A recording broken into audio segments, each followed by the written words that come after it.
ক্ষমতায় গেলে সকল কর্মক্ষেত্রে নারীদের সম্মান রক্ষা করা হবে, বললেন জামায়াত আমির।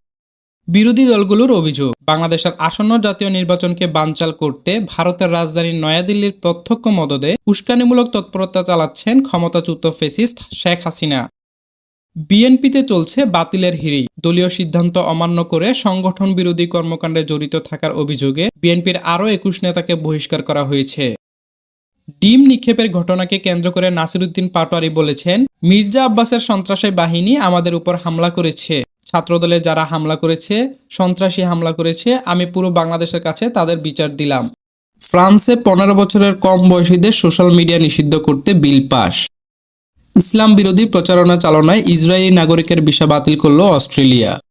ভারতের গোবর গোমূত্র গবেষক পাচ্ছেন পদ্মশ্রী, কংগ্রেসের তীব্র কটাক্ষ। রাশিয়ার সঙ্গে ১০,০০০ কোটি ডলারের বাণিজ্য চুক্তি সই ভারতের। যুক্তরাষ্ট্রে তুষার ঝড়ে হাজারো ফ্লাইট বাতিল, জীবনযাত্রা বিপর্যস্ত। মাদুরোকে আটক করতে গোপন এক নতুন অস্ত্র ব্যবহার করেছে যুক্তরাষ্ট্র, বললেন ট্রাম্প। ওয়াশিংটনের নির্দেশে আর চলব না, অনেক হয়েছে, বললেন ভেনেজুয়েলার ভারপ্রাপ্ত প্রেসিডেন্ট।